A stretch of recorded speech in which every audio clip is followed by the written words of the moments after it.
So 250 years ago, right now, the revolution was well underway. The American Revolution had been started. The Continental Congress was meeting in this building, Independence Hall. And one thing I've been doing every day is just checking letters that the Founding Fathers wrote back and forth to each other. So I figured I'd check today and see if I find anything interesting and share it with you. I've got my laptop right here.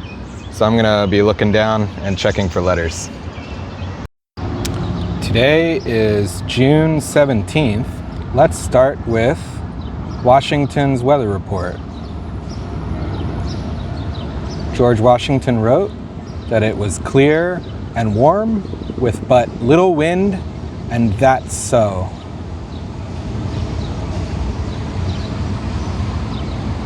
I wonder what this phrase means, and that's so. Interesting.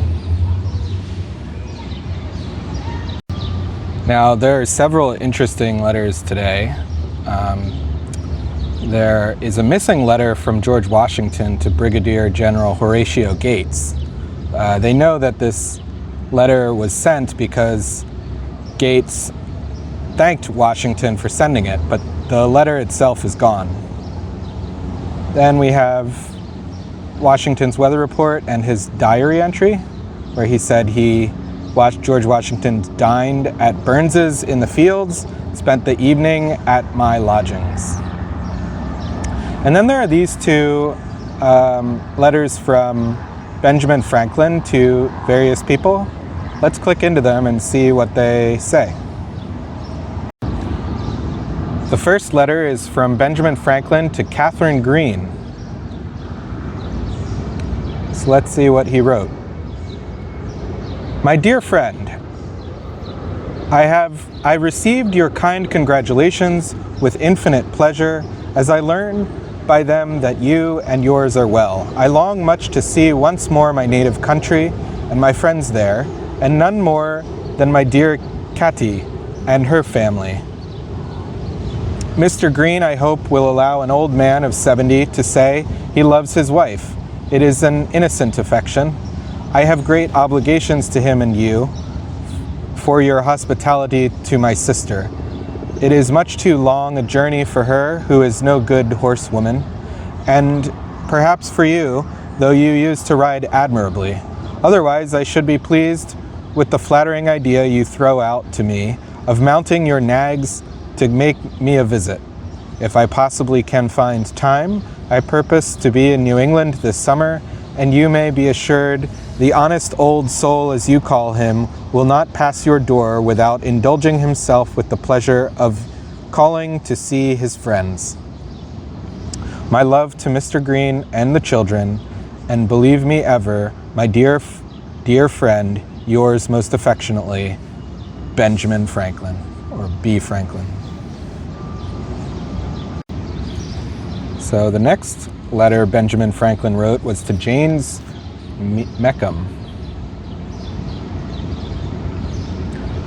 My dear sister, I wrote to you some time since, having heard from one of the delegates that you were at Warwick, and I supposed it must be with that good family, so I directed my letter to you there. I hope you received it.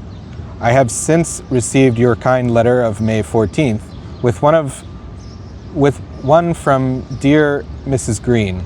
I sympathize most sincerely with you and the people of my native town and country. Your account of the distresses attending their removal affects me greatly. I desired you to let me know if you wanted anything, but have not since heard from you. I think so many people must be at great burthen to that hospitable house, and I wish you to be otherwise provided for as soon as possible, and I wish for the pleasure of your company, but I know not how long we may be allowed to continue in quiet here if I stay here, nor how soon I may be ordered from hence, nor how convenient or inconvenient it may be for you to come hither, leaving your goods, as I suppose you have in Boston. My son tells me he has invited you to Amboy. Perhaps that may be a retreat less liable to disturbance than this. God only knows, but you must judge. Let me know, however, if I can render you any service and in what way. You know it will give me pleasure. I hear the cousin Williams is at last got out with his family. I shall be glad to hear from them, and would write if I knew where they were. I received the other day here a letter I wrote to you from London the 20th of February. It has been to New England, and I suppose your being not found there occasioned its being forwarded to me.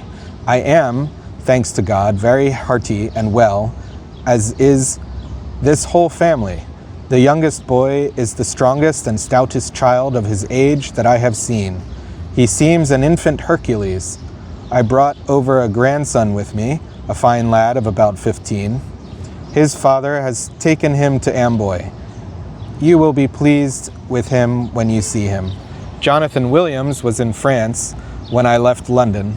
Since I have been here, I received a letter he sent me there. I enclosed it for your amusement, and to show to his father and mother, as it may be some satisfaction to them, if they have not lately heard from him. I am ever, my dear sister, your affectionate brother, B. Franklin.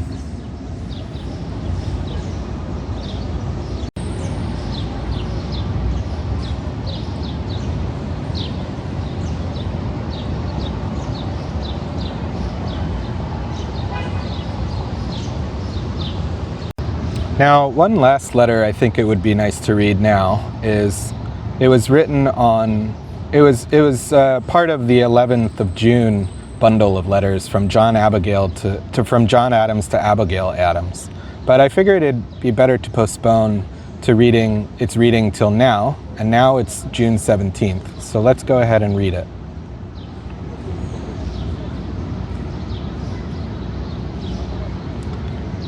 I can now inform you that the Congress have made choice of the modest and virtuous, the amiable, generous, and brave George Washington, Esquire, to be the General of the American Army, and that he is to repair as soon as possible to the camp before Boston.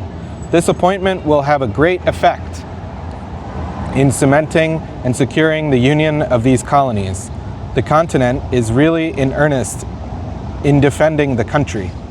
They have voted 10 companies of riflemen to be sent from Pennsylvania, Maryland, and Virginia to join the army before Boston. These are an excellent species of light infantry. They use a peculiar kind called a rifle. It has circular or grooves within the barrel and carries a ball with great exactness to great distances. They are the most accurate marksmen in the world. I begin to hope we shall not sit all summer. I hope the people of our province will treat with the general with all that confidence and affection, that politeness and respect, which is due to one of the most important characters in the world. The liberties of America depend upon him in a great degree. I have never been able to obtain from our province any regular or particular intelligence since I left it. Kent, Swift, Tudor, Dr. Cooper, Dr. Winthrop, and others wrote me often last fall, not a line from them this time.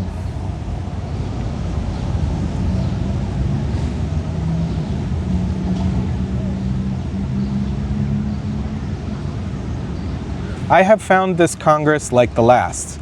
When we first came together, I found a strong jealousy of us from New England and the Massachusetts in particular.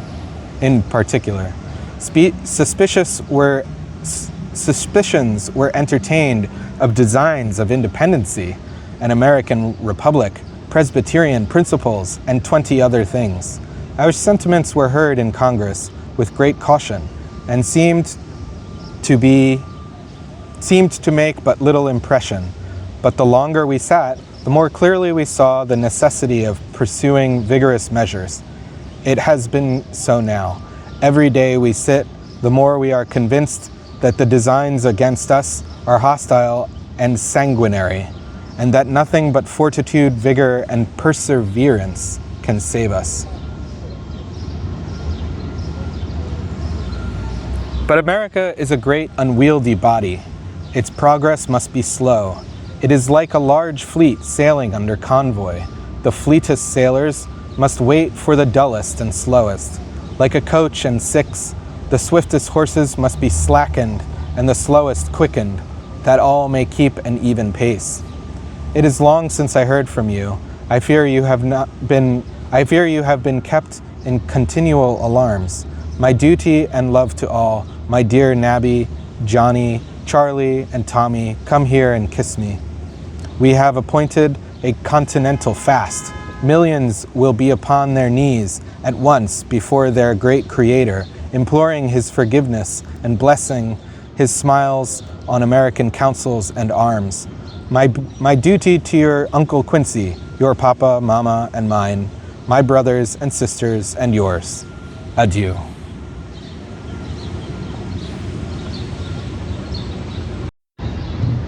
Well, that was very special to read.